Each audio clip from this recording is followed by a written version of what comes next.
I was just texting my brother out in Minnesota. Maybe you from the Midwest know that intonation. Minnesota or Wisconsin. And he's sitting by the lake at the cabin drinking his 16-ounce buds. And I'm cool with that, man. If that turns you on, that's what you like, go for it. It's not a bad tasting beer. It's not a great tasting beer. It's just, it is what it is. But we got into another conversation on good summer beers, and I had to mention my favorite, Belgian Wit, of course, and the German equivalent, the Hefeweizen.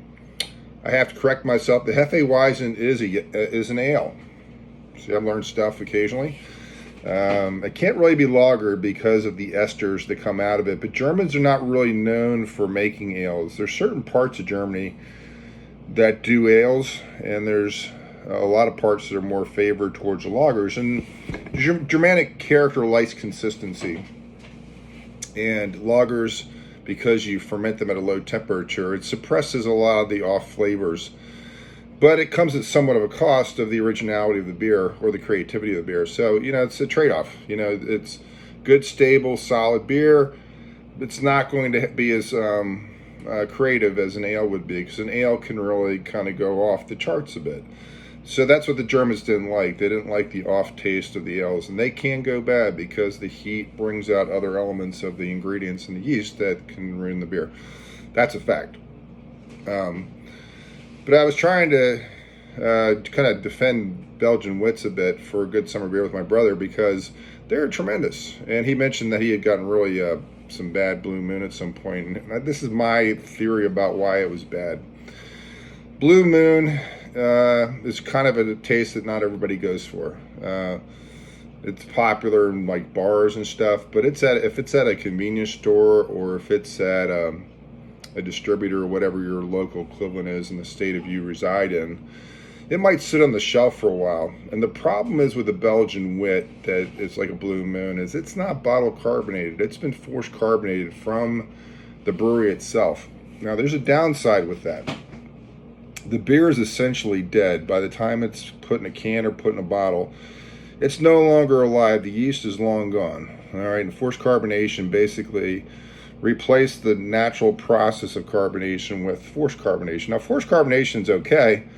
The issue is the beer has to be sold pretty quickly, because the yeast keeps the beer alive, if that makes sense. So if you kill the yeast and you force carbonate, the beer's got to come off the shelf pretty quick. You got to store it cold. It's got to have a quick turnover, and that beer's got to go out the door and get drunk. Okay, so the consistency of like a Blue Moon can suffer because it's a dead beer, and if it's sitting in the convenience store on a shelf, or it's sitting even in a freezer cooler, but it's not super cool, but it's just sitting there, it's degrading. That beer is degrading all the time, and one way to beat that is to naturally carbonate your beers like this. Okay, this is still alive. You can tell by the way the head is. You can see a natural white puffy cloud on the top of this beer. You can't get this in a Blue Moon. It won't last that long. It's not natural. Okay, it's been sterilized. It's been pasteurized. That beer has been shelf stable to some extent, but it's really not shelf stable. That's the point. It is, but it isn't. Now, bottle carbonation can be a pain in the ass. I've done it. That's the only kind of brewing I do. I don't force carbonate anything in terms of like a carbonation tank. I bottle condition everything, and part of that's just because that's my history. But I also have a commitment to let the beer carbonate itself, because I believe it's more integral to the beer if you let it carbonate within the bottle itself. The carbonation will be appropriate to the type of beer that you're making, if that makes sense. As long as you do everything else correctly, which is a big if. The problem is that there's a couple things can go wrong. Like you ferment at too high a temperature, you store it at too high a temperature. That's going to make the bottle carbonation go crazy. It's going to ferment out any remaining sugars very quickly. It can blow your bottles up. And it won't blow the cap off. You think the cap would come off first. It doesn't. It blows the freaking bottle up like an Afghanistan IED. And it's crazy. It sounds like a bomb going off. The thicker your bottle, the more destructive the force of that explosion is going to be.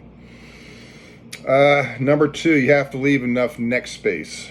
All right, now this is probably about 1 inch that you have to use here, but on a heavier alcohol beer, it's probably wise to go about an inch and a half, because the carbonation has to go somewhere. It's either going to be in the beer or it's going to be up in the neck. Now you don't want to leave too much room because that creates oxygen, so there's a fine line there.